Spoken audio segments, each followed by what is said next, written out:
Magandang araw po sa lahat at gusto ko lamang mag-update sa ating community tungkol sa naganap na Channel Members Day, exclusive Channel Members Day.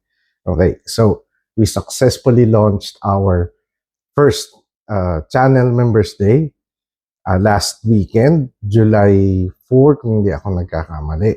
And of course, it was very successful as per dun sa mga kaganapan.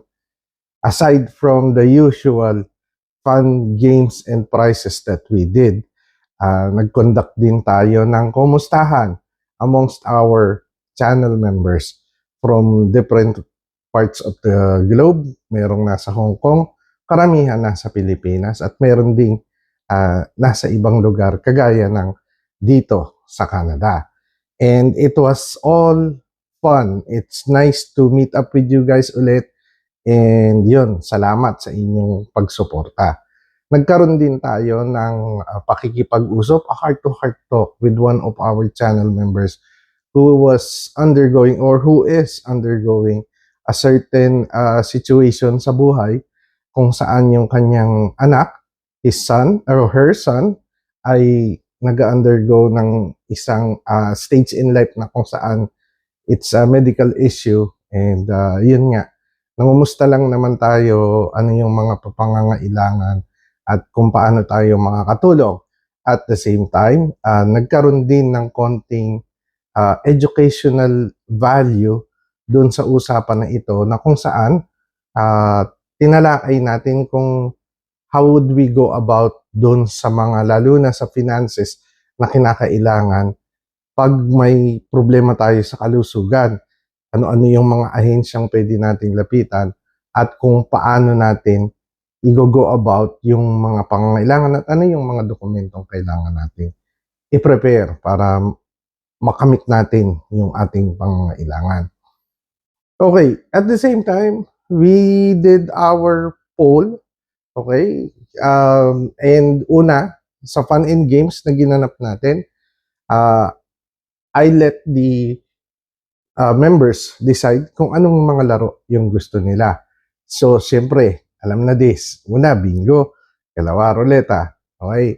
And in the next events na gagawin natin, may mga request sila or suggestion na baka pwede daw bring me with a twist. So, pag-iisipan natin kung paano natin maipagkakaloob yan. Pero maganda yon kasi masaya. Okay? And you get an interaction and engagement amongst your members na hindi lang puro serious content, kung hindi yung involvement nila to the content itself ay naroroon. At luckily, every channel member who are actually or frankly speaking, mga dati na natin silang channel member. Dati pa, nung tayo ay previously monetized, tapos hindi nila tayo iniwan, although we were stripped of being a YPP member or dati tayong monetize, nakagawa tayo ng ilang pagkakamali. Iyon, isa rin sa mga pinag-usapan namin and how we could make sure na hindi na namin maulit yon. Una. Ikalawa, kasi there was, I'm not sure, pero para sa amin, ang naging pananaw namin, ang analysis namin dun sa naganap, was a misinterpretation na yun nga, we were wanting to gain views para lang kumita, which is not true. Pero rules are rules. Kung mali tayo, tinatanggap natin yung pagkakamali. We owe to our responsibility, we stand up to our responsibility, and if we did something wrong, kung penalize tayo, tanggapin natin, di ba? Okay, aside from that, we did several polls. Una,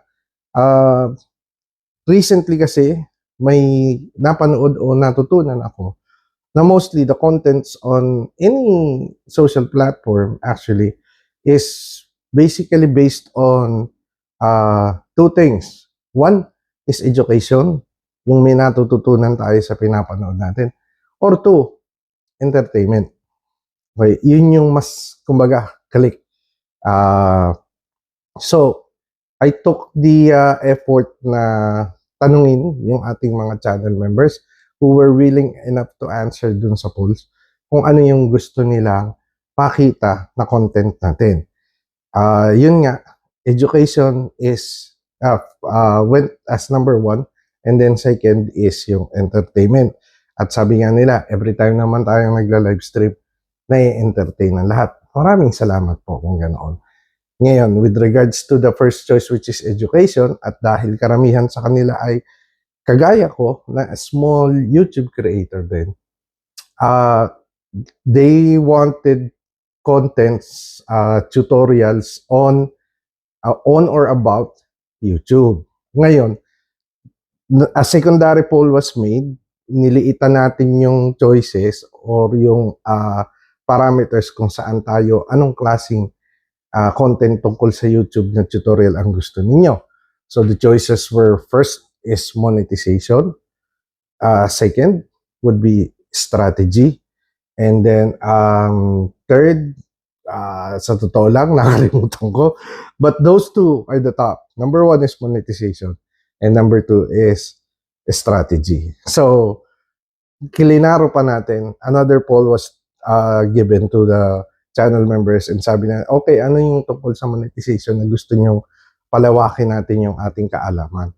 And yun nga, ang suggestion was do a step-by-step discussion, tutorial, or educational content tungkol sa monetization from the startup hanggang sa paano i-maintain ang monetization. So yun nga, monetization, tapos step by step. So asahan nyo sa mga susunod na araw, makakapag-upload tayo o makakagawa tayo ng mga ganong klaseng content. Ayon na rin sa request ng channel members and the rest of the community. And to end it all, gusto kong magpasalamat sa mga channel members for the continued support. At kung hindi ka pa channel member, sana join us para happy tayo, di ba? Have fun with us. Thank you. Have a great day. Bye.